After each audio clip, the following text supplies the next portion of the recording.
Good evening, everyone. We've just had closed session. We opened the council meeting in there, and now I'll ask the clerk to do the rise and report for the closed session, please. Thank you, through you, Mr. Mayor. Council met in open session at 6 p.m. and passed a motion to go into closed. In closed session, council received information on 2 items respecting a property acquisition and disposition of land matter where direction was provided to our township solicitor. Also received advice that is subject to solicitor-client privilege on a drainage matter, and a procedural vote was taken to adopt closed session minutes from February 15th, 2022. Okay, thank you very much. We'll now stand for the national anthem, please.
Okay, I'll read the land acknowledgement statement. We'd like to begin this meeting by acknowledging that the land on which we gather is the traditional territory of the Anishinaabe and Haudenosaunee people, acknowledging the One Bowl and Spoon Treaty.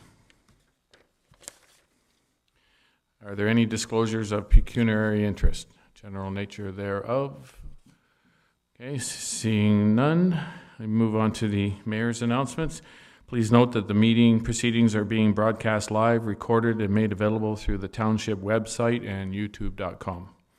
I'm pleased to announce that the Township will be hosting an in-person drainage open house scheduled for April 12th from 7 to 9 p.m. in the Moore Room at the Arena. The open house will provide information about scheduled drain maintenance for 2022 and engineering updates. Niagara Peninsula Conservation Authority will also be presenting information on the Big Forks Creek and Beaver Creek flood plain mapping project. So perfect opportunity to come out and speak to the experts who are doing that work. Council will also begin budget deliberations on March 14th, and it's scheduled for the 14th, 16th, and 22nd of March. And the regular meeting of council scheduled for March 29th has been rescheduled to April 5th. And I would also like to acknowledge that today is International Women's Day, a very important day, and that's right, applaud yourselves. It's good work by everybody. Thank you. Are there any remarks from members of council? Councillor Krillin. Thank you, through you, Mayor. Just to let people know again, the NPCA Full Authority meeting will be held next Friday, February 25th at 9 a.m. Thank you. Thank you. Any other comments from councillors? Seeing none. Adoption of our previous minutes. Are there any comments or corrections for the draft minutes listed on the agenda? Okay, seeing none. Motion that the minutes of the regular meeting of council held February 15th, 2022 be adopted as circulated. Mover, seconder, please. Councillor Gilmore and Councillor Cridlin. Any discussion? Seeing none. All in favor? Opposed? None. That's carried. Thank you. We'll now move to the public meeting on proposed user fees and charges by law and intention to establish building fees. And I must read this. It says, the purpose of the public meeting is to provide information and gather public comments regarding the 2022 user fees and charges bylaw for various municipal services and activities, and for the use of the township property, and for proposed changes to 2022 building permit fees. Notice of the public meeting was given and meets the requirements of Section 7 of the Building Code Act. A bylaw establishing new 2022 fees and charges is anticipated to be considered by council at its meeting of March 22nd, 2022, with new fees and charges coming into effect on April 1st, 2022. And I'll look to our treasurer now and our CBO, our new CBO, to speak, please. Thank you. Good evening, council and members of the public. ASR 006-2022 is a staff report outlining proposed changes to the township's user fees and charges. So staff have analyzed the current fees and charges, which were updated last in March of 2019. Staff felt it was appropriate to do a standard increase of all fees of 1% per year, totaling 3% which is outlined in Appendix A of the report. So some additional increases have been proposed by some departments to more closely align with actual costs to perform the tasks. Staff have also reviewed other local area municipalities to ensure that the proposed increases were in line. Now I'll pass it over to our CBO, Ben Hopkins, for a brief explanation of the process as it pertains to the building code. Good evening, everyone. Through you, Mayor, when a municipality is considering changing building permit fees, this public meeting is a requirement of the Ontario Building Code Act. Notice of this bylaw amendment was posted February 12, 2022 in accordance with the Building Code Act. The notice was posted in a number of local newspapers. The Building Code Act allows municipalities to collect fees that represent an anticipated and reasonable cost of the administration of the building code. The 2022 proposed fee increase is projected to assist in covering those expected costs to operate this building department. The permit fees will be reviewed annually to ensure the revenues collected continue towards the cost-neutral goals. The proposed 2022 fees are detailed in Appendix A of ASR 006. Thank you. Okay, thank you very much. Questions from any councillors? Okay, I see no questions. Obviously good work done by staff there, that it's all self-explanatory. Are there any questions or comments or input from anyone in the gallery that would like to speak to this? Anyone in the gallery wish to speak to this? Okay, no one in the gallery wishes to speak to it. So we'll go to next steps, and I'll look to our treasurer to address that, please. Okay, so no decisions will be made on this report this evening. The bylaw for the user fees and charges will be brought back to council on March 22nd for council's consideration for approval. Thank you. And so in closing, if you wish to be notified of the passing or refusal of the proposed building fees and user fees and charges, you must make written request to the clerk of the Township of Wainfleet to receive that. Okay, and that concludes that portion of the public meeting.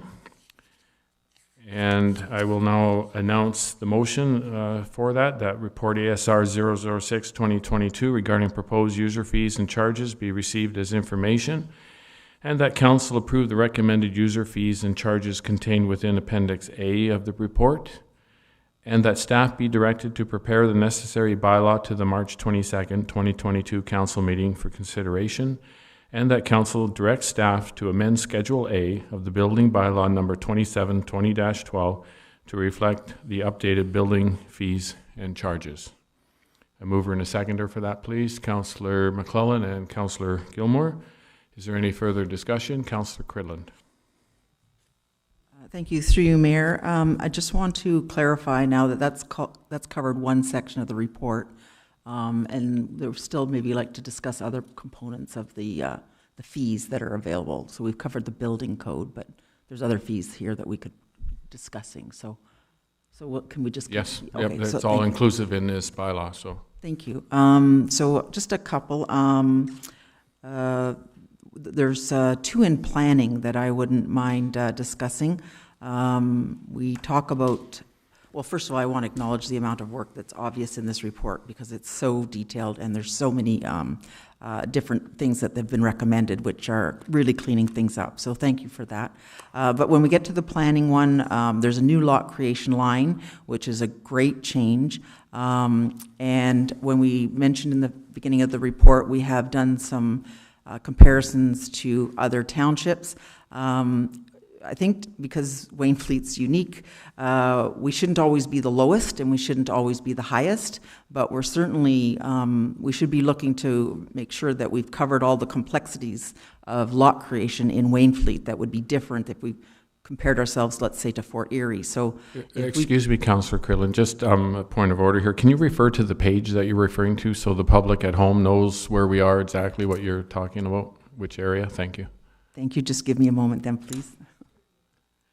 38. Thank you, Councillor. Apparently it's page 38. I can just pause for a minute while everybody catches the page then. So there's just the one on lot creation. I can go through you to the treasurer to discuss whether or not that's, you know, in line with a peer, let's say West Lincoln. Maybe we could just talk about that one first. Yeah, thank you. So through the councillor to the mayor, I'm going to actually refer this one to the manager of Community and Development Services to answer this, Lindsay Earle. Thank you, and through you, Mr. Mayor, and good evening, the rest of council. We did take a look at a number of the municipalities when we were drafting the changes to the consent fees.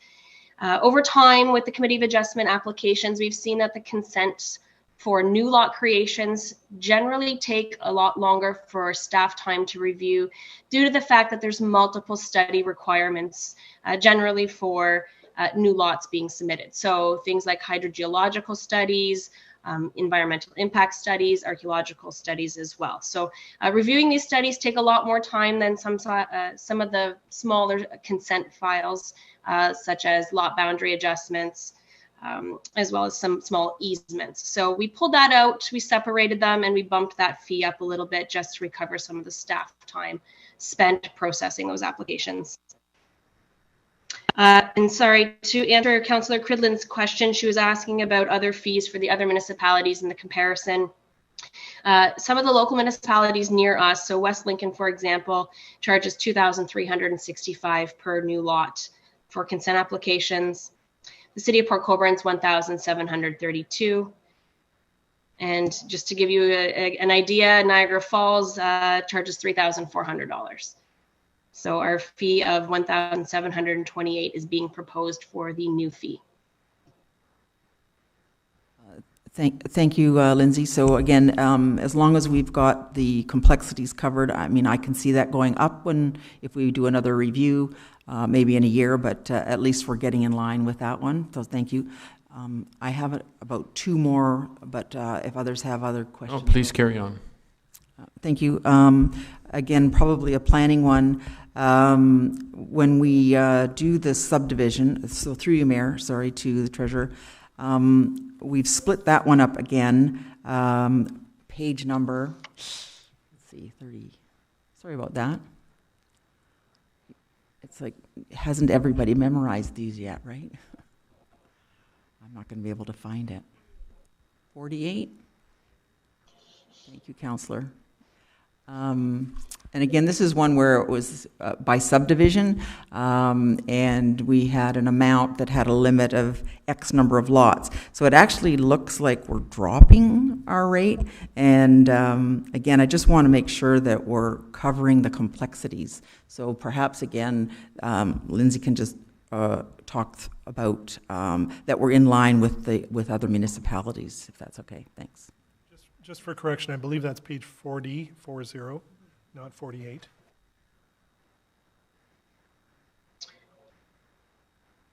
So through you, Mr. Mayor, to answer Councillor Cridlin's question about the subdivision fees, the previous fee that we had was $5,725, which would have been a base fee, plus $27 per lot would have been the calculation. The new proposal for the township would be $7,000 as a flat fee for all subdivision applications. This is more in line with local municipalities surrounding our area. For example, Port Coburn's is $7,036. West Lincoln's is $8,140. Pelham, for example, is $9,071. So they don't do a per lot basis, they do a flat fee. The reason for this, especially in Wainfleet, and why this is important, is that whether or not we're getting subdivision applications in for, say, 3 lots versus 10 lots, generally the same amount of staff time is required to review the number of studies. So that new $7,000 should be enough to capture the staff time spent on subdivision. Thank you. Okay, go ahead, Councillor Cridlin. Thank you, through you, Mayor. And there was just one other area under recreation, and I know there weren't any changes recommended, or they were in line, but just to maybe look into whatever our open space is. So in this past year, we saw people actually applying to use the parking lot in the arena, for example. And we probably have other public spaces like that we may get requests for. So if that could just be looked at by the department, there may be no fees, and that's fine, but it's just an area that we know that there's probably going to be more demand, not less. Thank you. Okay, thank you. Any other questions? Okay, I have a comment just in regards to the cemeteries. We have, I believe, 102 acres of cemeteries. Buying land in the future is going to be very, very expensive if we have to acquire more space. I'm looking at page 14, and I'm looking at the total 2022 fee for resident and non-residents. And I just wonder if our non-resident fee is high enough. I see it here at $14.82, and the resident fee is $9.07. So my point being, I know people come out to Wainfleet to go along the lake. They see the Oakwood. They see different spots there, and they buy those plots. And I'm wondering, and perhaps this could answer. We look after those plots in perpetuity. And are we collecting enough money from non-residents to do that? Secondly, if we have to buy more land for a cemetery, we, as in Wainfleet residents, have to pay for that land. No one else from outside will be paying for it. So to our treasurer, do you think that we should be bumping that fee even higher, or should we be looking at that? I would be, myself, quite in favor of seeing considerably higher for non-residents. Thank you. Through the mayor, I'm going to ask if Richard's on the line, if he can speak to this one, please. Good evening, Your Worship and members of council. We did a comprehensive review on various municipalities as well, just to make sure that we're semi in line. That's why there was such a dramatic increase that we're proposing this time for the non-residents. For instance, in Fort Erie, the non-resident fees for single graves are $14.25. Thorold, for instance, is $15.23. And then, it goes as high as as Lincoln, for instance, at $2,000. And I believe Lincoln did the similar type of review of their fees because of future. Their consideration was the same idea that you have, Mr. Mayor, about potential future purchases of more property once the cemeteries are full. We currently have 7 open cemeteries that are active. So we have a fair bit of time, but you are absolutely right that eventually down the road the cemeteries will be filled, and we would be looking for additional property. Okay, thank you. How often do we revisit this schedule, Madam Treasurer? Every year or 2 years? So through the mayor to all of council, so we didn't review it for the last couple of years just because of the pandemic, so we didn't think it was suitable to increase fees during that time. However, best practice is to review it prior to budget, or at least once per year, to do at least an inflationary increase. Okay. I wonder, is there an appetite amongst council to raise that fee now, or do you want to, should we wait, or if I made a motion? Any thoughts? You want to wait till the next review? Councillor McClellan?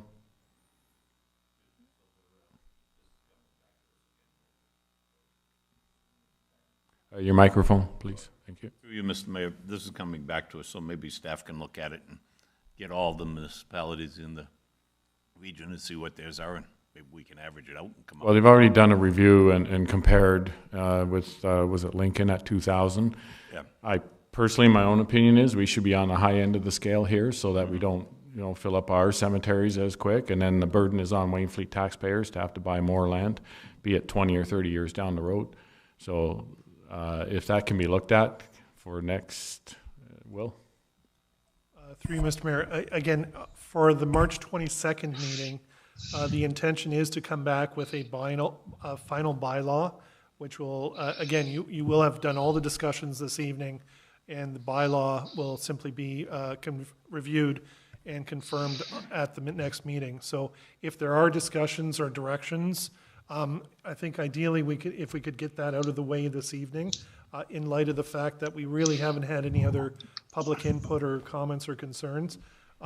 If we could get that this evening, that would allow us to sort of move through the process. One comment regarding the cemetery fees and charges, as indicated by the treasurer, sort of an annual sort of review of this is the sort of plan moving forward now that we've moved beyond the sort of major impacts of the pandemic.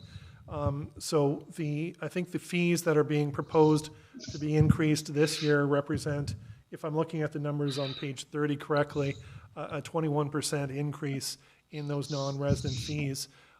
Perhaps that is something that we could flag as requiring further attention in 2023 as being another focus of making sure that we have an appropriate escalation of fees moving forward. Again, as Richard indicated, we do have sort of a decent inventory of lands still in existence in our cemeteries. And I mean, we do have some time that will allow us to move towards this in the future. So perhaps this is a sort of a discussion that's best had next year. The one other comment that I wanted to make with respect to what constitutes a resident and what constitutes a non-resident, and for the purposes of our cemeteries bylaw, in order to qualify for I'll call it the discounted resident fee, you have to have been a resident in Wainfleet for 30 years prior to that fee kicking in. So somebody who, for example, has been here for 25 years would be required to pay the non-resident fee. So that's something to keep in mind as well. And again, I'm hoping I've got those numbers correct. If Richard can correct me if I'm wrong. Through your worship, no, our CEO is absolutely correct. There are some additional, like we separate resident and non-resident. So our residents do get a discounted, as Will said, a discounted rate. Some municipalities don't separate the difference between resident and non-resident. So if you factor in places like St. Catharines, for instance, that it's a straight fee, whether it's a resident or not, their fees are upwards of $2,400 for single land or single grave site. So we did bring ours up substantially to try and get within a range of other municipalities, but they range everywhere between I believe the lowest was $1,200 per land charge for non-resident, all the way up as high as $2,400. So we are at the lower end, but we are still at least trying to bring ourselves up to a competitive rate without coming up with a huge substantial increase. That was staff's thought originally. Okay, thank you. So I'm okay for this year then, because there was a 21% increase, but I'd certainly like to see that flagged on non-residents for the next time we go through this and see another substantial increase there, because we're really just hopefully saving Wainfleet taxpayers having to buy more land for cemeteries. So that's an important thing. So, okay, that's all I have. Any other questions? Okay, seeing none, the motion is on the floor. All in favor of that motion? And that is carried. Thank you. We'll now move into our delegations. We have Michelle Sergi, Diane Moriel, Niagara Region, regarding the official plan, to making a presentation. They have 10 minutes to present to council, and then will be followed by opportunity to ask questions of them. Welcome, Ms. Morel. Am I saying that correctly? No, but that's okay. It's my married name, so we're good. No, it's Mrs. Morielli. Morielli. Okay. Proceed. Okay. Sorry. So good evening, everyone, and thank you for allowing the region to provide you with an update on our official plan work program. As mentioned, my name is Diana Morielli, and I'm the Acting Director of Community and Long Range Planning. And with me today, I have Michelle Sergi, the Commissioner of our Planning Department at the region, and Eric Och, the Manager of Community Planning. They're here to assist in answering any questions following the presentation. So for the last few years, the region has been working on the development of a new official plan policies and mapping, as well as determining what our land needs are based on provincial forecasts and projections. Sorry, I forgot to turn the slide. A consolidated draft official plan, including schedules, was made available for public review and comment in January of this year. The slide before you highlights some of the key interest areas we've heard back from the community and stakeholders on our official plan update.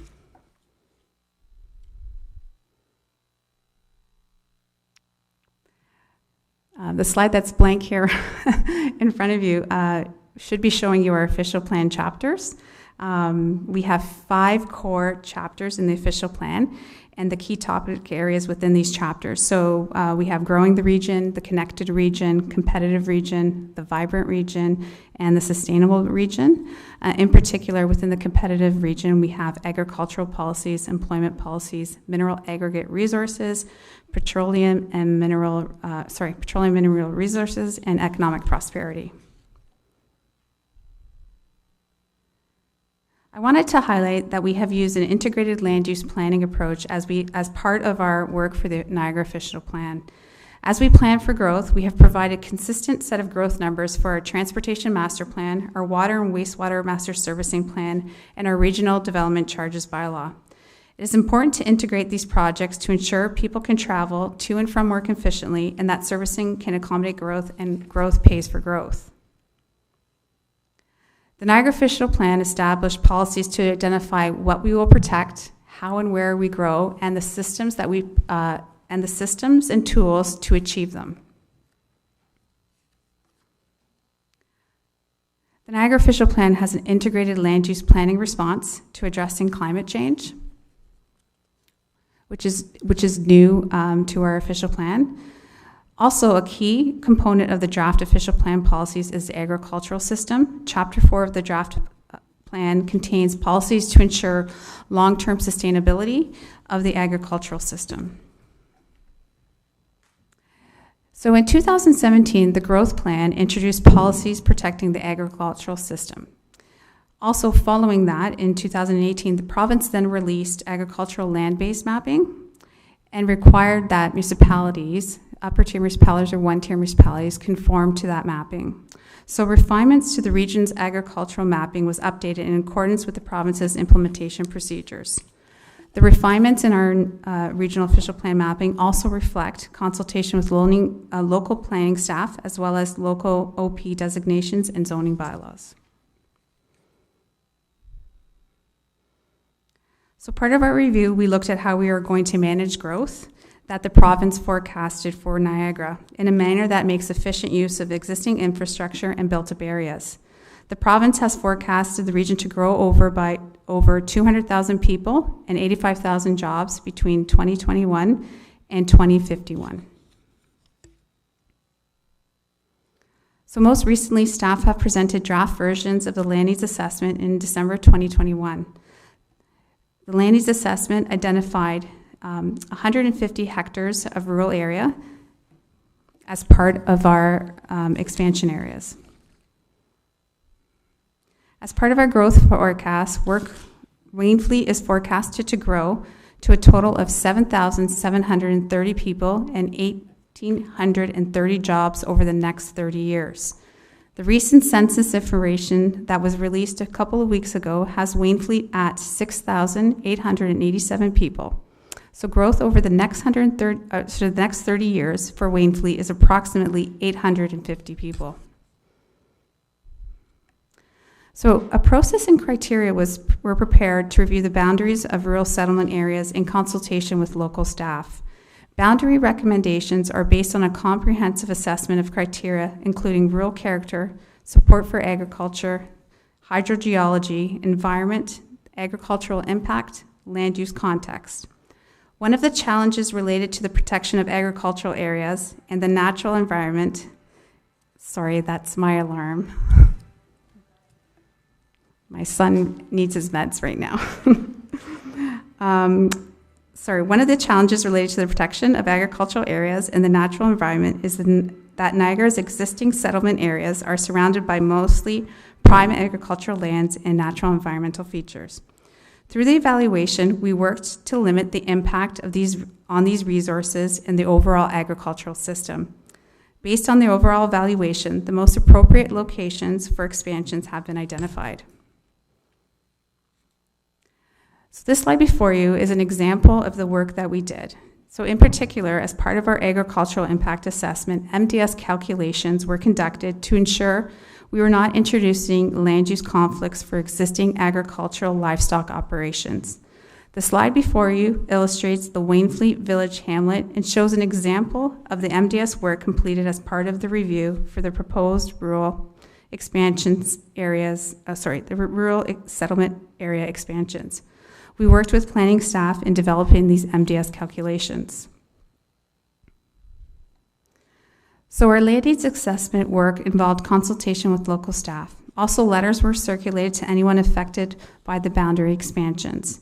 Based on our land needs assessment work, we are proposing to bring in 50 hectares of community lands, which is residential lands, into Wainfleet's rural settlement areas, and particularly 47 hectares in Wainfleet Village, and 3 hectares in Wellandport. The land needs assessment also identified a need for an additional 22 hectares of rural employment lands, and we are proposing to bring in 17 hectares in Chambers Corners and 5 hectares in Osterhahn Corners.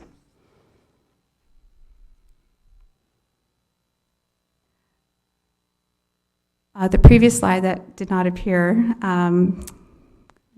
is related to the outcomes that we're looking for in our official plan. As we plan to accommodate growth for the next 30 years, the policy direction in the OP aspires to provide for affordable housing opportunities, climate change adaptation and mitigation, the efficient use of infrastructure, investments in public amenities, protection of natural, rural, and agricultural systems, and support for economic development.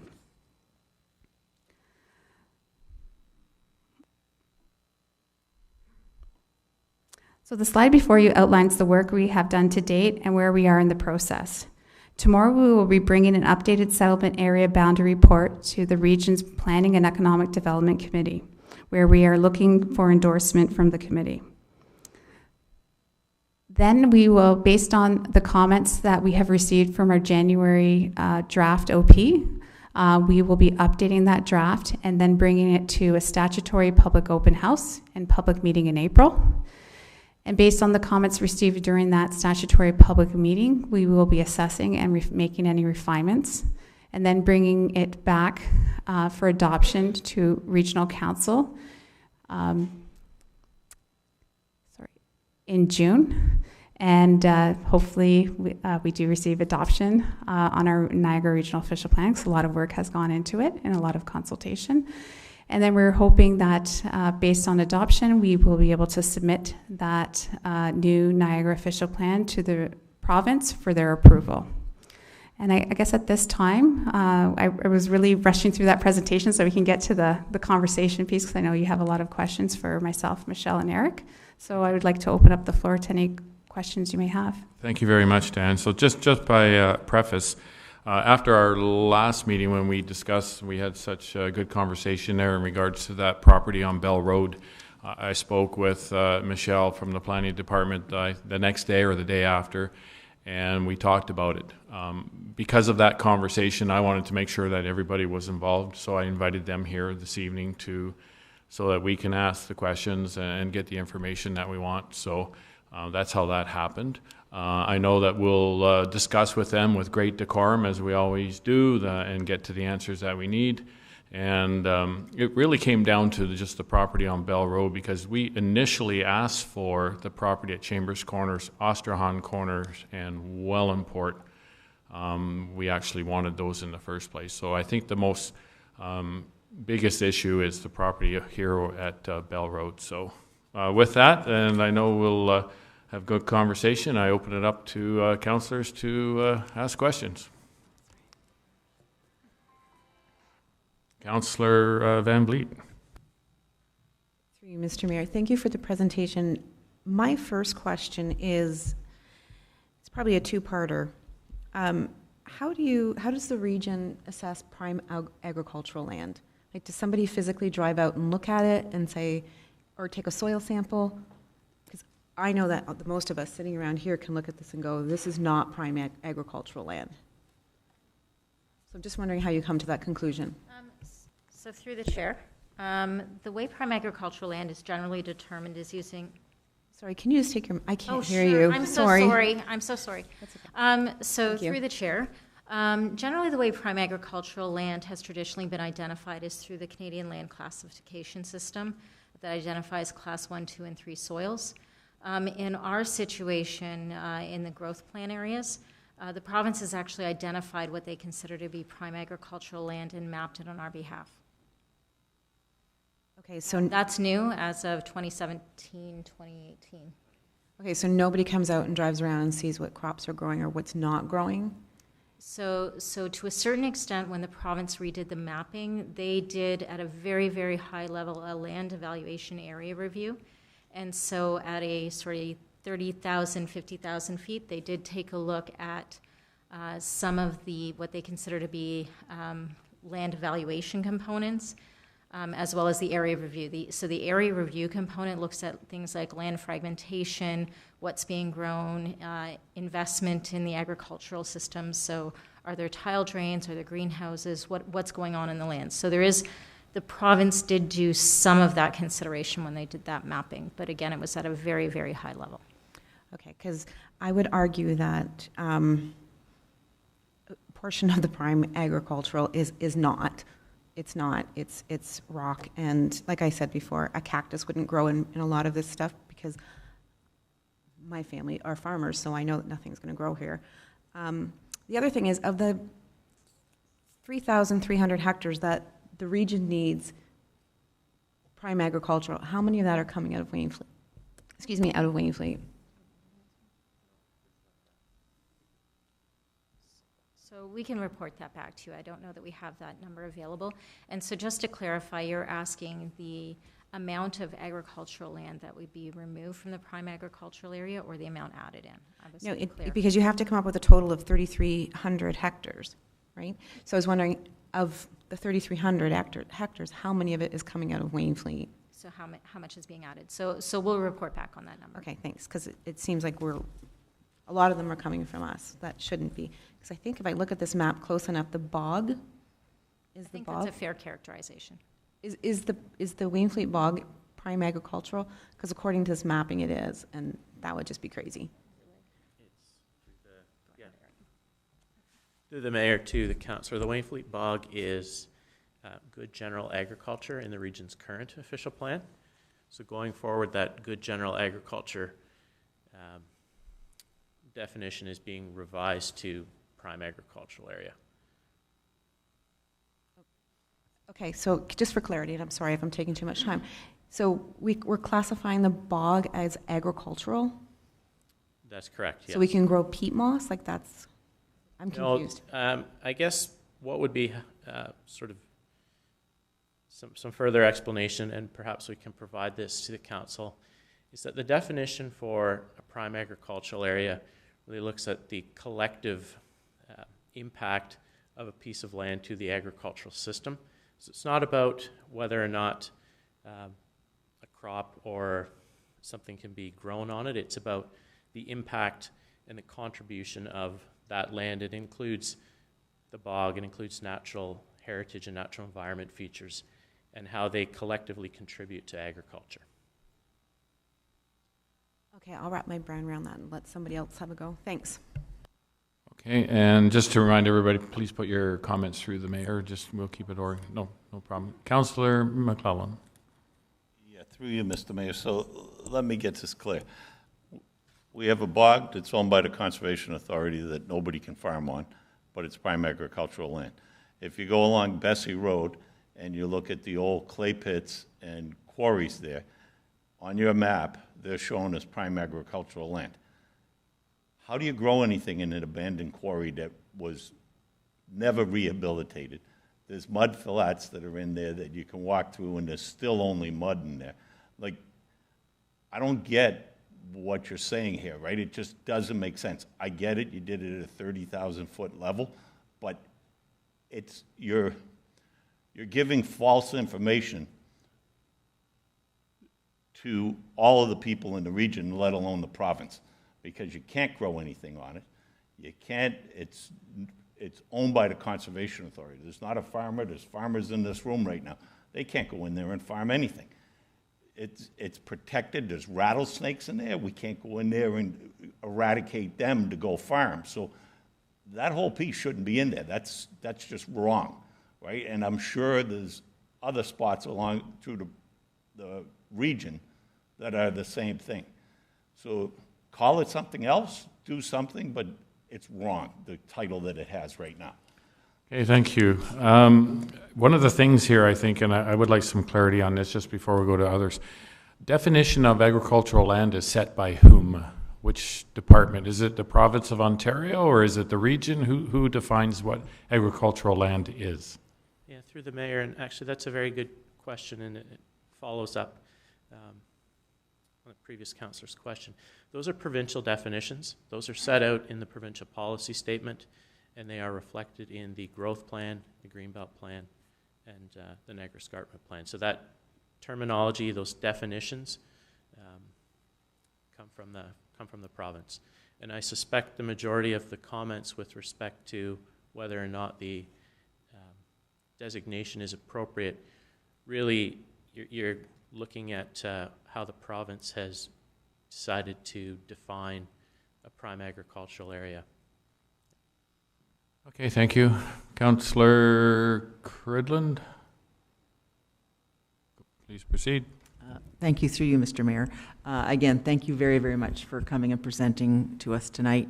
I just want to ask, did you watch the 75 minutes of our discussion and our thank you. So again, I'll just continue. So I think you've heard our individual perspectives, and as a council, we had some motions that were either approved or not approved.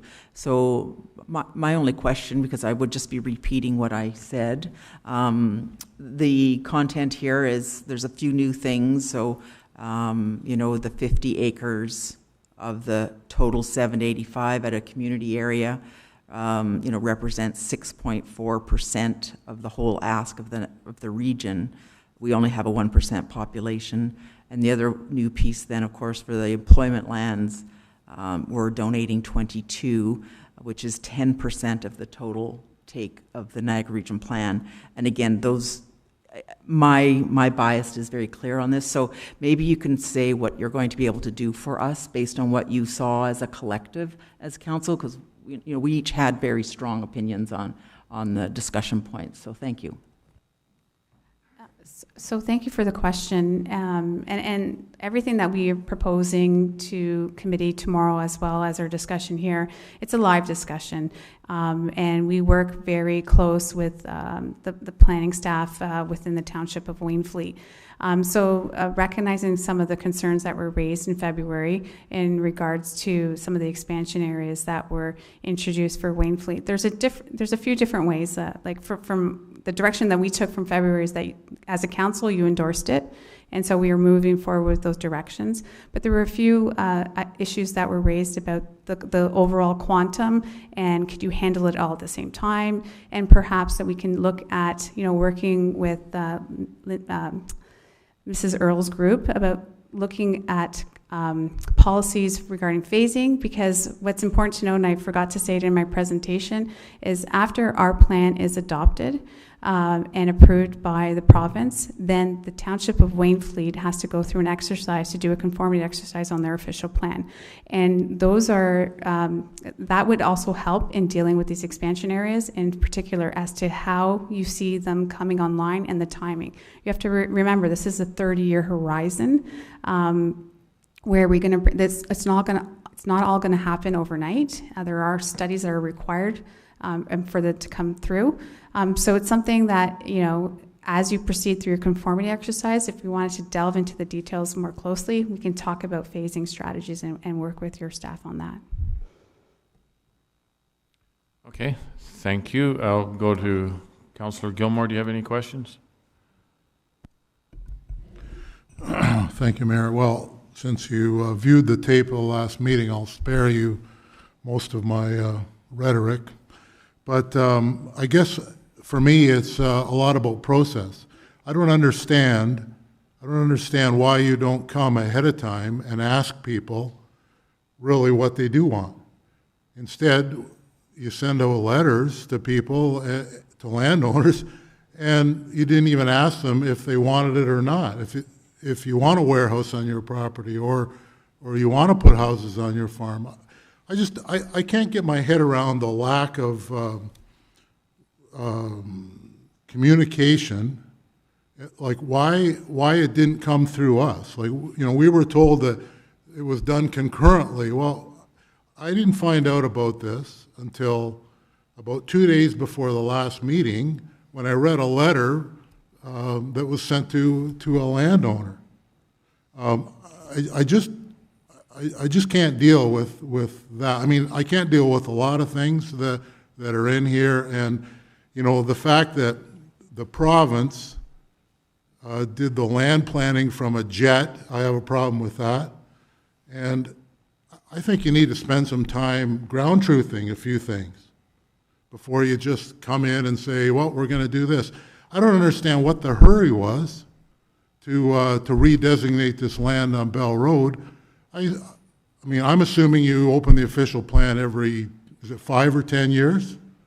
So we've had hamlet areas that have been sitting undeveloped in this township for 30 years at least, and they're still vacant. And only one has proceeded in that time. And your population estimates, I mean, I can only go on historical data from my 60 years of living here, which it really has changed maybe 200 people in the entire time that I've lived here. So now it's gonna go up 4 times that in the next 30. I'm not buying that, but that's neither here nor there. My main problem, as I said, process and just the total lack of communication. I don't get it. Okay, thank you, Councillor. Perhaps, Michelle, you and I had a very good conversation regarding, and I'm going to cut right to the chase on the farmland on Bell Road. And we talked about that specifically. Would you care to, we talked about whether you would send that land to other municipalities. I can't recall exactly. Would you like to refresh our memory, please? So through the mayor, we did have a conversation regarding these lands specifically, understanding that there was some concerns here with Township Council. And so there really are 2 options going forward. So one is, you know, absorb that as part of your future rural settlement area and phase it appropriately over the 30 years. We'll work with your staff in order to try to help make sure that occurs within the timeframes that the township would like to see. The other alternative is that the land needs assessment is done on a regional basis. And so what that means is that while this growth has been, you know, generally assigned to the township, we have the ability to move it around. So if Township Council decides that they would prefer not to see that land and that expansion go forward in Wainfleet, we can reassign it to other municipalities or not go forward with that land at all. So there is an option there for Council to consider. I guess I'll leave it at that. And that was a key point to me, that when we had that conversation, that if, we're very dead set against that piece of land on Bell Road being developed, that we, as I think, Michelle, your words were, we can give it away to another municipality, and that those land will go elsewhere. And as per Councillor Gilmore's comment, we do have, hamlets that are empty and have room to move or to grow. So that's to me, a very real solution to our concern over that good farmland being changed. Councillor Van Vliet. Through you, Mr. Mayor. I'm not sure if I want to give it away so that the numbers jive for someone else.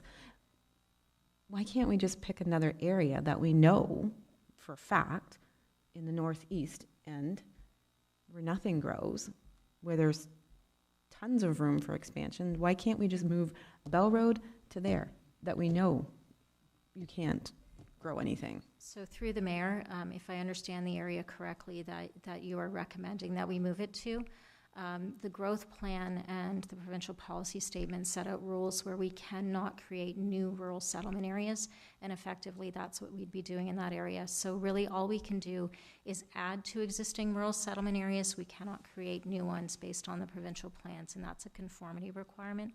There's not always a lot of black and white rules in planning. Unfortunately, that's one of them. Okay, thank you. Councillor McClellan. Through you, Mr. Mayor. So I need some help here. The northeast end of town.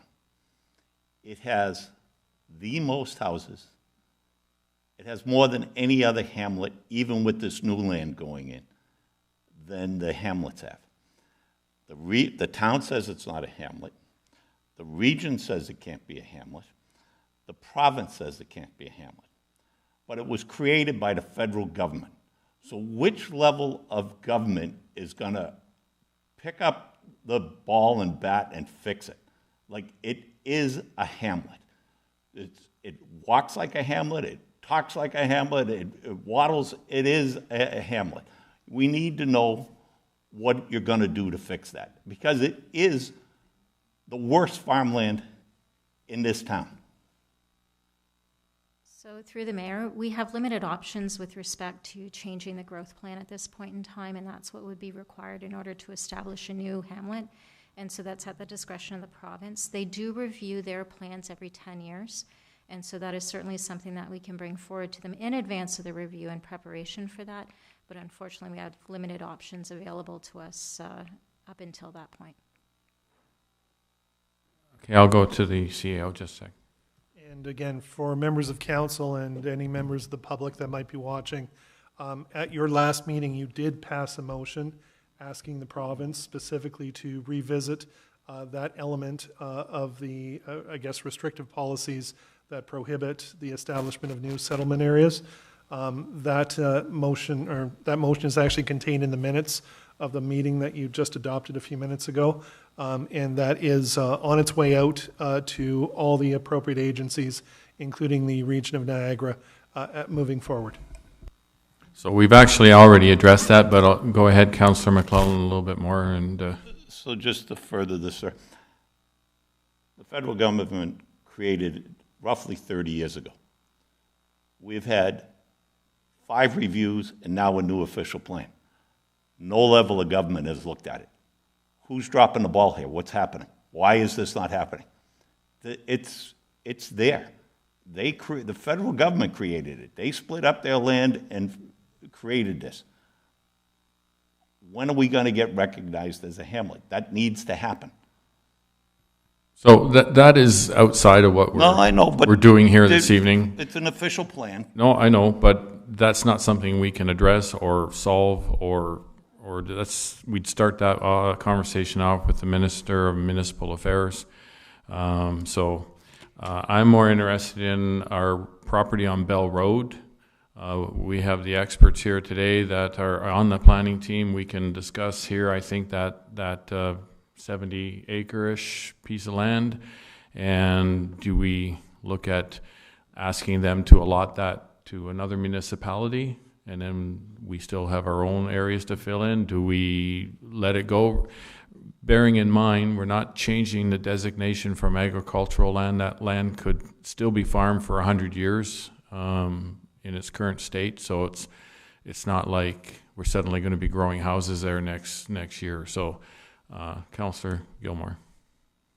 Thank you, Mayor. Well, yeah, you're correct at this current juncture in time, but because of the lack of communication, you let the cat out of the bag. And now those people realize that they could, A, develop it, B, sell it to a developer. That's my problem. If you'd have just come and said, you think it's a good idea if we redesignate 70 acres on the south side of Bell Road to a hamlet, we might have told you probably what we've told you in the last two meetings, and we're telling you again now. But now it becomes a matter of fairness.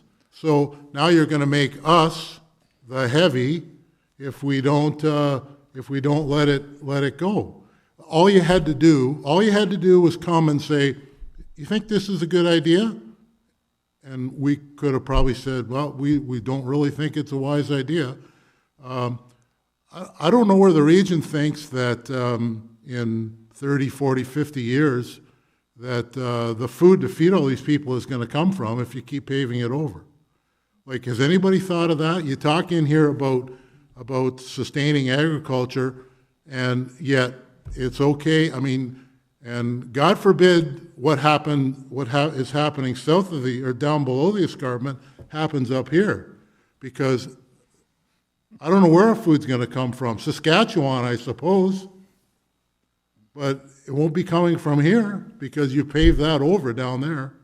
It's ridiculous. Okay, I'll look to Ms. Sergi if she responds. So through the chair, with respect to the process, the region did work with area municipal staff when we were coming up with the recommendations. Some municipalities chose to take things to their councils, others didn't. And so we did try. You speak. We did try not to work unilaterally in that, and that we did try to work with municipal staff in terms of getting their input into our recommendations. With respect to the December report that came out that identified potential expansion areas, it was very clear in the regional staff report that that was for consultation purposes. It was not for recommendation purposes. We were out consulting with the property owners, consulting with councils, consulting with a whole variety of people with respect to those proposed expansion areas. We have actually made changes.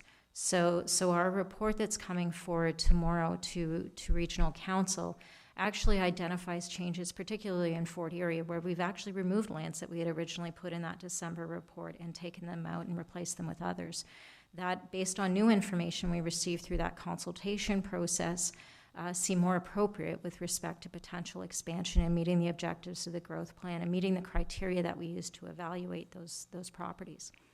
I think in addition, the property owner letters that went out, we wanted to make sure, and this was really important for regional council, so with respect to properties that had new natural heritage features in the urban area, with respect to agricultural lands, it was wanting to make sure that property owners understood what was going on. Sometimes it's really hard to get people to pay attention to a regional official plan.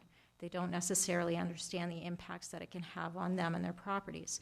And so the letters that were sent out were written in a very cautious way to say that, look, this is what we're thinking. What are your thoughts? And this is not a guarantee. We're out consulting on this. And so I do think that part of what we had wanted was the feedback that you're giving us now. You know, we wanted to understand what was good for the property owners, but what was good for the communities as well. And so that's why we had set aside that time. This was a preliminary recommendation. Let's go out and engage, and then we'll come forward with a recommendation report for council to consider. Okay, thank you. So there's nothing in that letter that is definitive, just simply that your property is being looked at.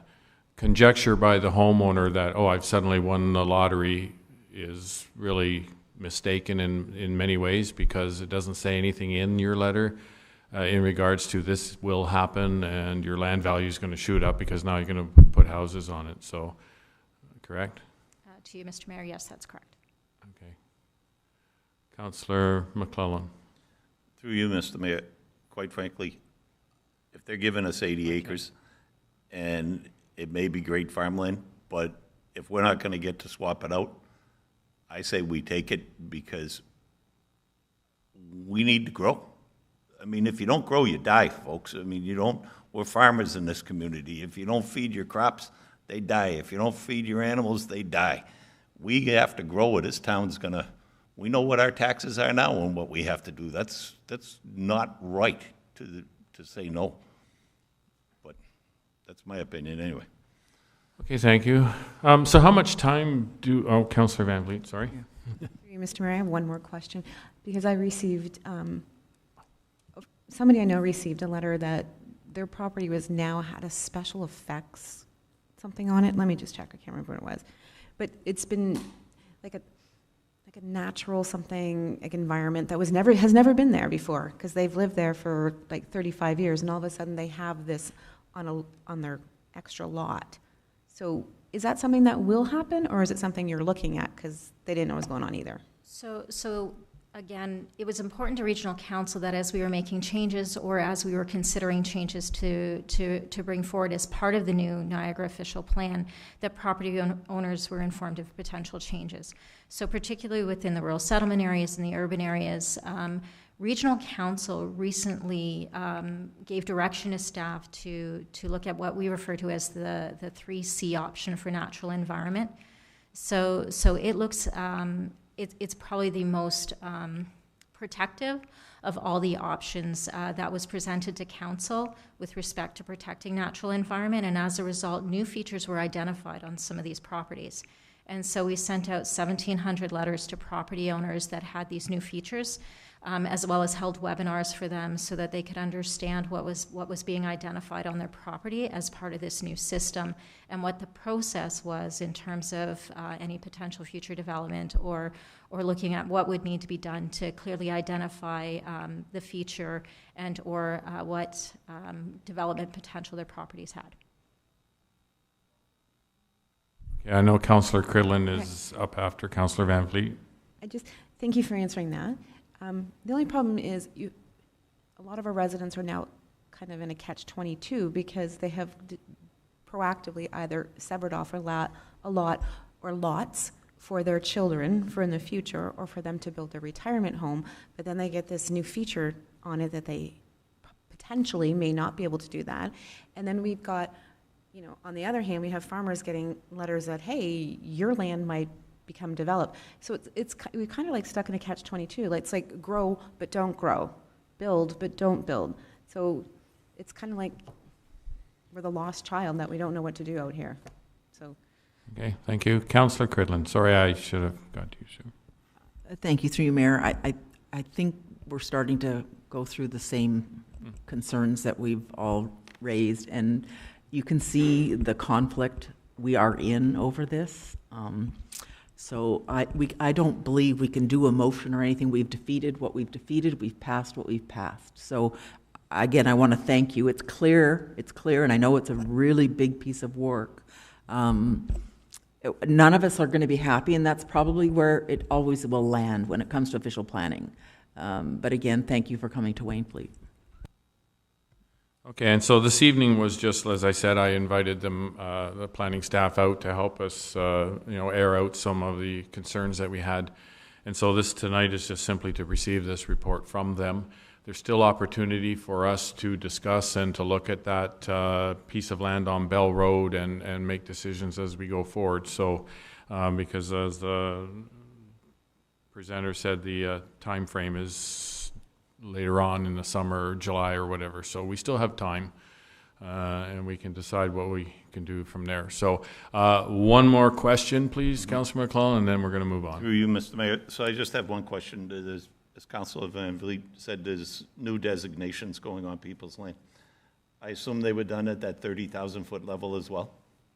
Nobody went out and walked the properties? Through the chair, staff did 1,200 site visits in association with it, and have continued to go out and visit properties since we've gone out and initiated that consultation in December. So if I was a landowner that happened to be, the designation changed, how did they go about to try and get that repealed? So there's contact information on the regional website in addition to the letter that was sent out to them, so they can contact us, and we will go through sort of the overlay that's been placed on their properties, as well as explain the process to them. Thank you very much. Yep. Very much like to thank you for coming out this evening, and you certainly allowed us to ask some questions that we had concerns about. And we will further discuss this, and obviously we'll be having some more conversations with yourselves over this. So thank you very much for coming out this evening. And so the motion is simply that the delegation presentation from Michelle Sergi, Diane Moriali from the Niagara region respecting the Niagara official plan be received as information. I apologize, I don't have the gentleman's name, but that's the motion. A mover and a seconder for that, please. Councillor Cridlin, Councillor McClellan. Any other discussion? Okay, seeing none, all in favor of receiving that report, and that is received. And opposed? One opposed? No, you are. Okay. That's received. Thank you. Thank you very much. Good night. Okay, we'll move on now to our admin staff reports, and we'll look to our CAO to give us the COVID report, please. Through you, Mr. Mayor, to Council. This is our monthly COVID update report. I suppose the biggest news to advise of is that effective March 1st, the province moved on to further relax COVID requirements that we have been, I guess, dealing with for a significant amount of time. As of March 1st, all settings are now able to open at 100% capacity. Proof of vaccination, capacity limits, and physical distancing requirements are lifted in all settings. There are no further limits on indoor or outdoor social gatherings and organized public activities or events, including religious services, religious rites, and religious ceremonies. And various sector-specific restrictions that were in place have been lifted. For example, limits on dancing and singing, requirements to remain seated, requirements for appointments and reservations, etc. So I think that's a good news story. Things do continue to improve.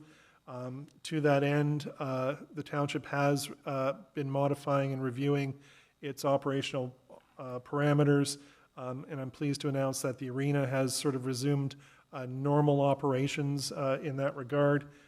In fact, we've gone so far as to be able to say that we've scheduled our first round of public skating events starting on March 5th and progressing through the month of March quite regularly. We have full details of all those dates and times on our website and on our social media pages.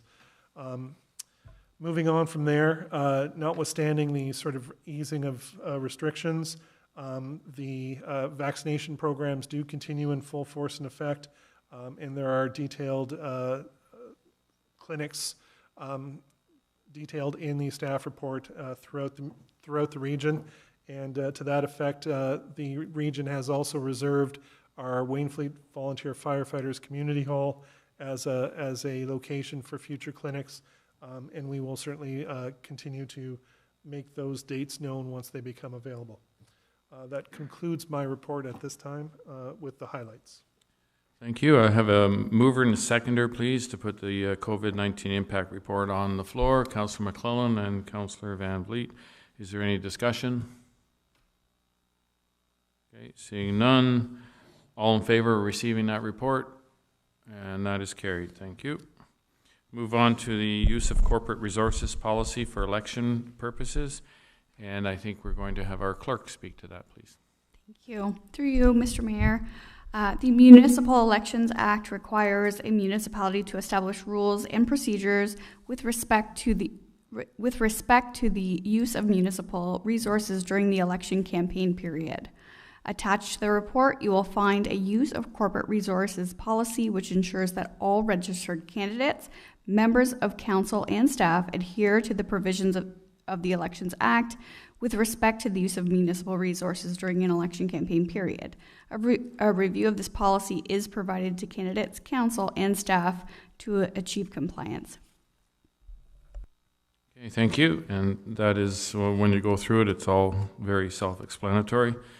So motion to go on the floor, please. Admin staff report ASR 8/2022 respecting the use of corporate resources for election purposes policy be received, and that council approve the use of corporate resources policy for municipal elections as presented in Appendix A to this report. Mover and a seconder for that, please. Councillor McClellan and Councillor Gilmore. Any discussion? Seeing none, all in favor? And that is carried. Thank you. Now go to the auditor's report and draft financial report, and we'll look to our treasurer, Ms. Louie, to give her report on that, please. Thank you. So through the mayor to all of council, ASR 009/2022 discusses the communication and strategy for the audit, as well as the draft financial report. So a few things I wanted to mention that are contained in the communications to council are pertaining to Appendix C and Appendix E. So Appendix C is the auditor's report, which provides the auditor's opinion, which is that the consolidated financial statements present fairly in all material respects the financial position of the township, which means that we have received a clean audit. So Appendix E is the internal control letter. The auditors are responsible to understand our internal controls in order for them to design appropriate audit procedures. According to the audit standards, any deficiencies found in the internal controls must be communicated to the council. So there are 3 deficiencies noted in this letter, which are all common deficiencies for organizations of our size. So when deficiencies are noted, staff consider the feasibility of making changes required to eliminate the deficiency. When it is cost prohibitive to eliminate the deficiency, staff implement additional measures to mitigate the risk, as well as it continues to be considered by the auditors when the plan is developed to perform the audit. So the next item is the financial report for 2019 for council's approval. This is required under the audit standards. And just a note that staff anticipate having the 2020 financial report before council at a council meeting in May for approval. Thank you.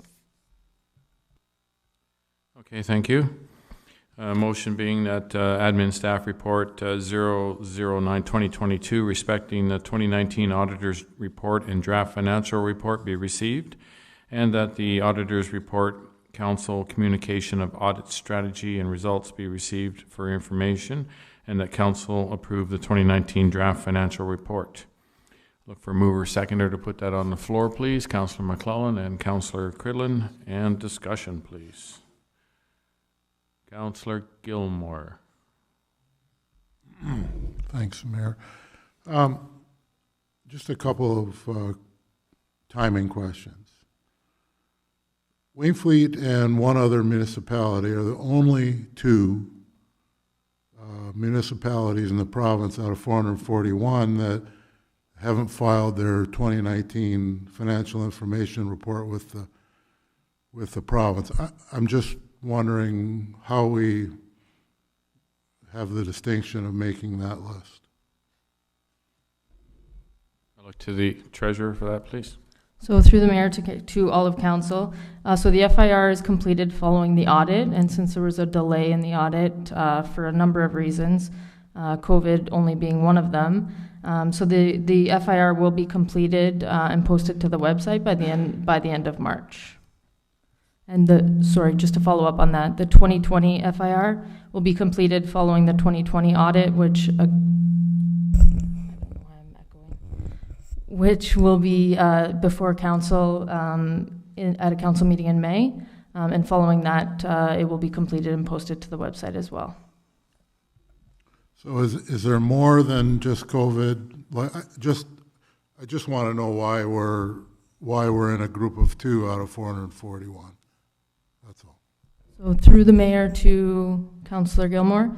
So COVID is definitely one of the reasons. It was time consuming for staff, as well as some personnel issues internally. We did have a staff member leave, a staff member that was on a leave of absence, and then 3 members in finance that transitioned into different roles, as well as I do believe we probably have one of the smallest finance departments in the majority of the municipalities. So most municipalities have someone that is dedicated towards doing just specifically capital assets and financial reporting in the FIR, whereas we kind of wear multiple hats all year.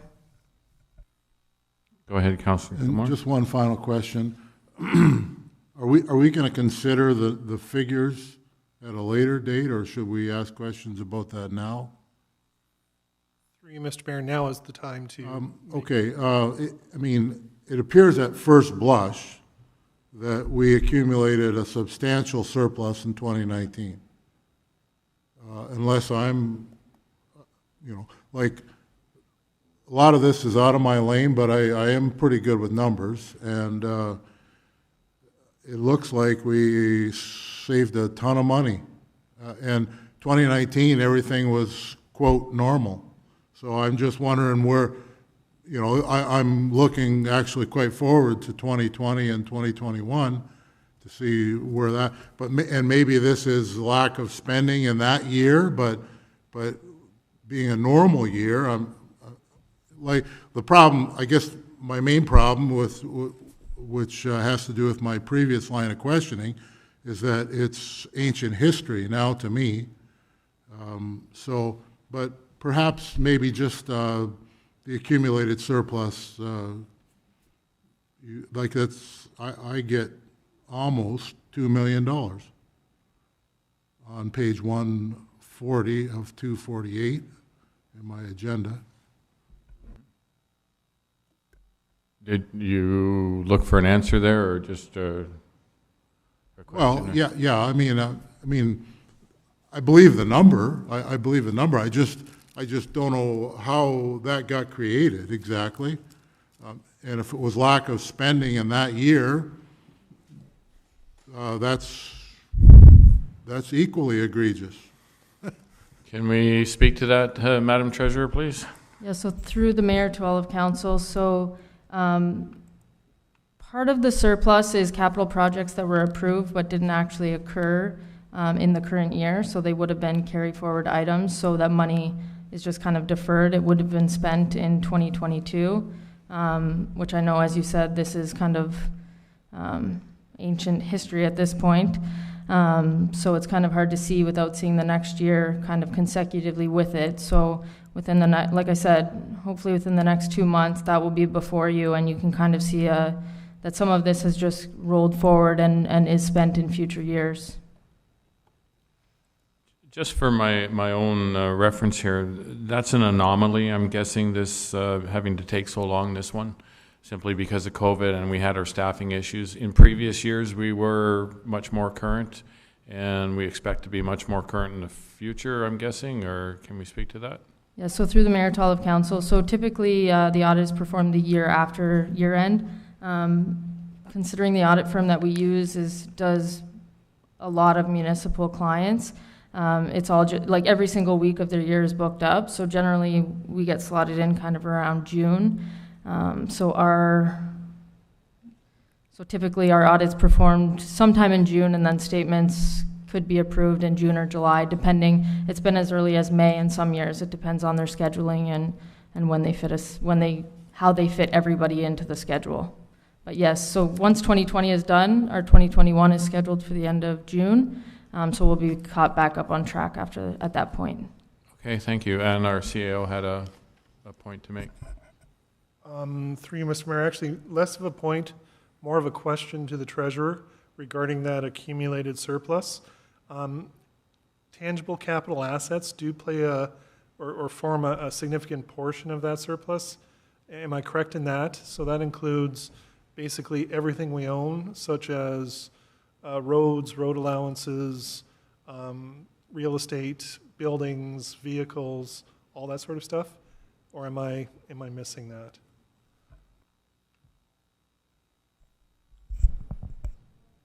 So through the mayor to the CAO and to all of council. So yes, our accumulated annual surplus does include because of how it's reported under the public sector accounting standards, it does include all of our tangible capital assets as well. And I'm just trying to find the page where it breaks out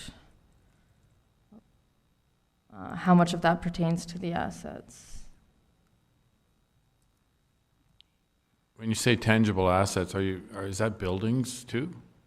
It's physical assets, so anything, so land, fleet, equipment, vehicles, property, like Okay. buildings, all of our facilities.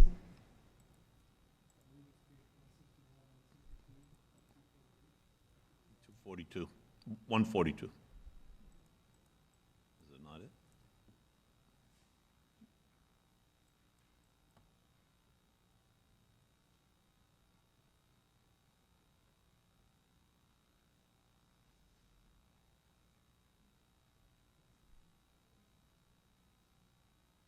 Do we have the right page? 162, 162? Yeah, 162.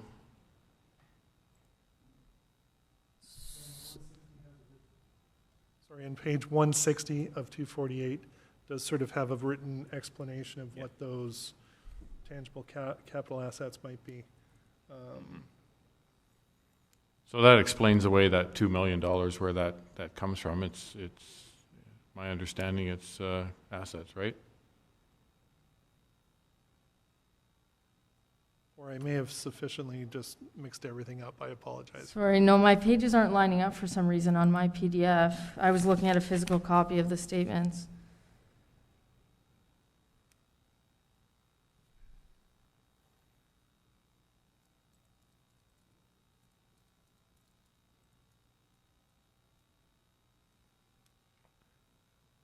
Were you able to find that, For the or? record, aren't that thick.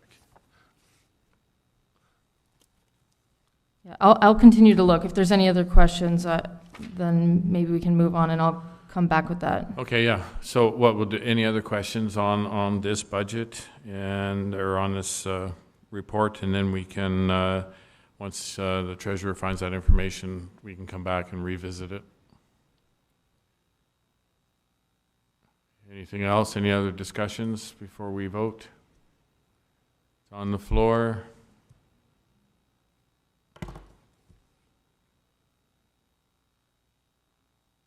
Okay, we'll vote then. All in favor of this report, receiving it and moving it? And that is passed and that's carried. Okay, and then if you find that information, Mallory, we can just interject and we'll get that out there for information purposes. Okay, we're moving on to the Regional Council Indigenous Education Training Session, and I look to our CAO to give a brief overview of that, please. Through you, Mr. Mayor, to Council. We have received notification that Niagara Region will be undertaking an Indigenous educational training session for its members of Council, and it has extended an invitation to all local area municipal councils to also participate or attend. Again, it's available for members on a one-by-one basis, so you don't necessarily need to attend as a whole council, but if certain individuals are available, they can log in. It will be a Zoom meeting one evening on March 31st. If members of council from Wainfleet do wish to attend, there is a generic resolution that will need to be passed to allow you to attend as part of the region's council meeting. Otherwise, we run into a situation where members of this council, if they attend an electronic session such as that, could be deemed to having a Township of Wainfleet meeting, which is not allowed to occur under the Municipal Act under certain circumstances. So bottom line is, if any members of council are interested in attending, we should pass the motion to allow that attendance to occur, and then we can make arrangements through the region for their Zoom connection links, and you can participate. Thank you, and I'm going to ask the clerk to read that for me this evening. It's fairly lengthy.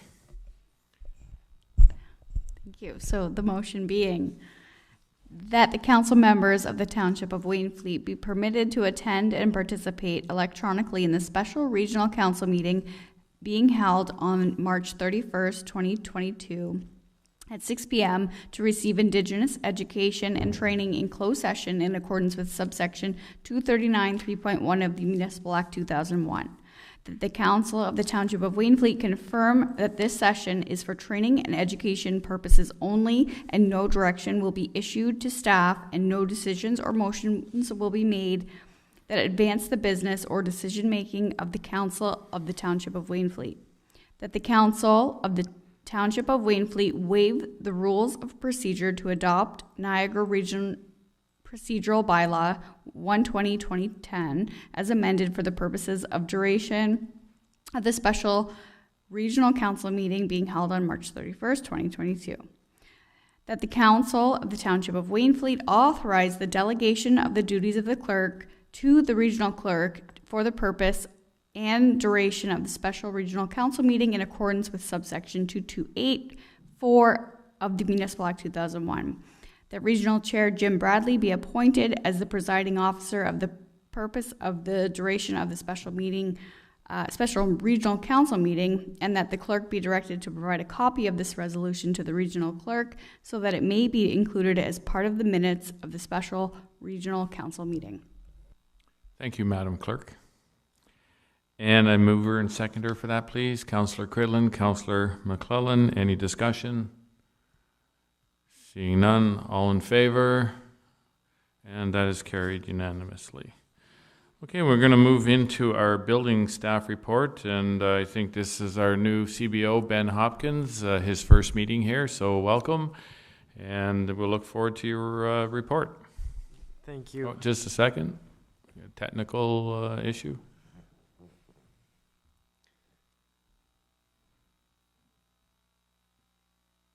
Got to have you on camera. Yeah, of course. Thank you. And through you, Mr. Mayor, BSR number 1 is a summary of the 2021 building activity within the township. 2021 saw the building department issue 167 building permits. This was above the average, the 10-year average of 155 permits. A noteworthy number is that, including residential septic permits, almost 90% of all permits that were issued last year were under the residential class of construction. Last year, 25 new single detached dwelling permits were issued. This total was the third highest over the last 10 years, as well as significantly higher than the 10-year average of 19 new homes per year. 2021 also saw over $250,000 collected in building permit fees, over $50,000 more than the 10-year average. 2021 was a busy year for the building department. Current building staff are committed to build off of last year's success and surpass some of these numbers. While the building department is fully staffed and ready to handle any influx of applications this spring, we do want to encourage residents to apply for their permits as soon as possible to help ensure a smooth application process this spring. Thank you, Mr. Mayor. Okay, thank you. So look for some motion to put this on the floor, that BSR 1-2022, respecting the summary of 2021 building activity within the Township of Wainfleet, be received for information. A mover and a seconder for that. Councillor Gilmore, Councillor McClellan. And discussion. Councillor Gilmore.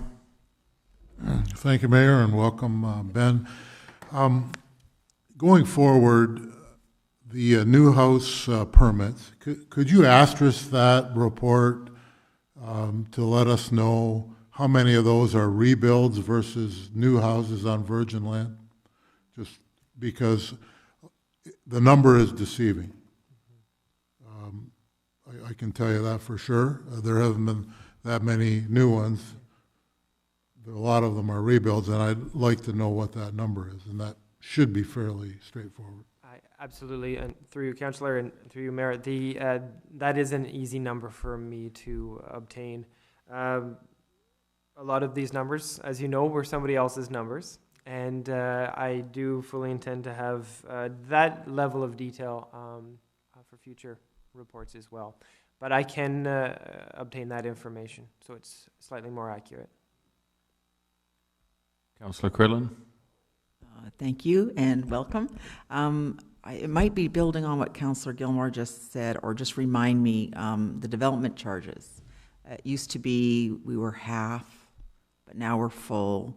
Are there any of the builds or any of these lots that, if we can flag them, they're on the half development charges versus the full development charges?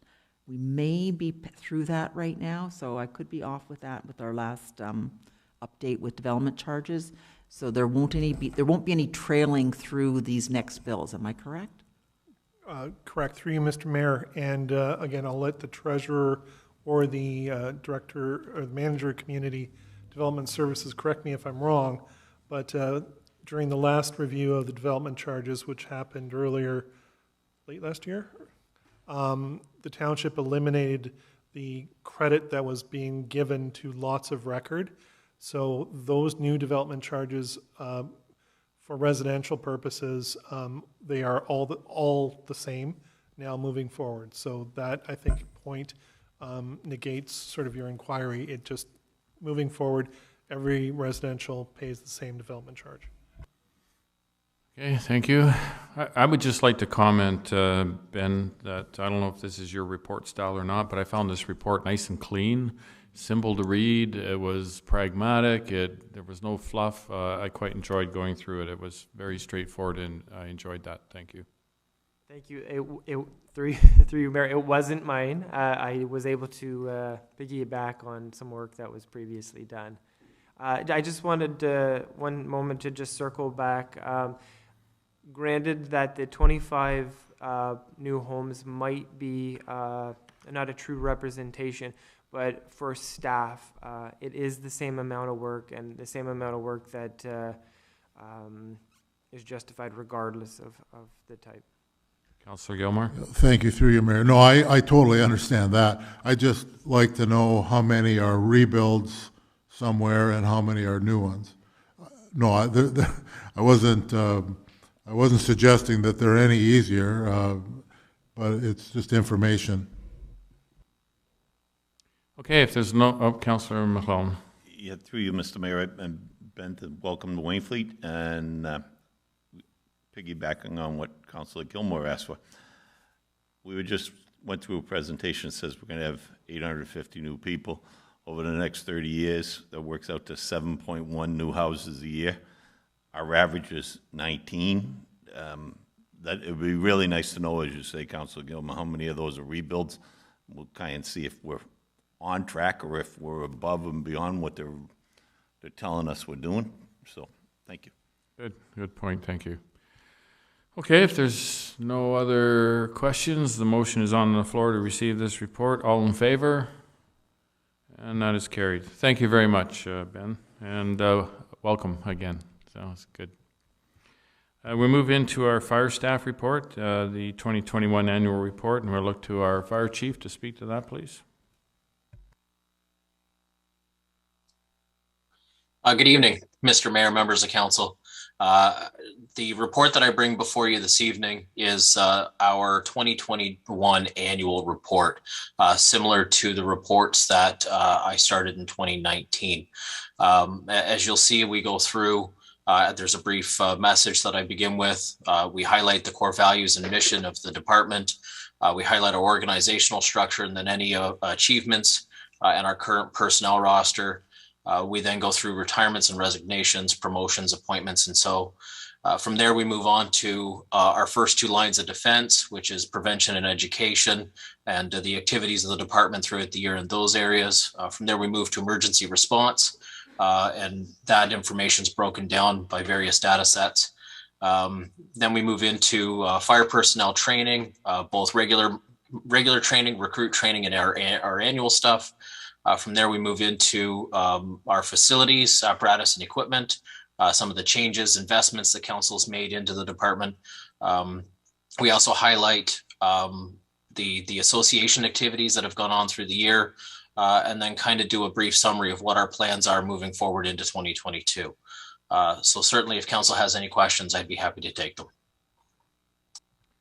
Thank you. And I look to put a motion on the floor first, I guess. Fire staff report 003-2022 regarding the 2021 annual report be received for information.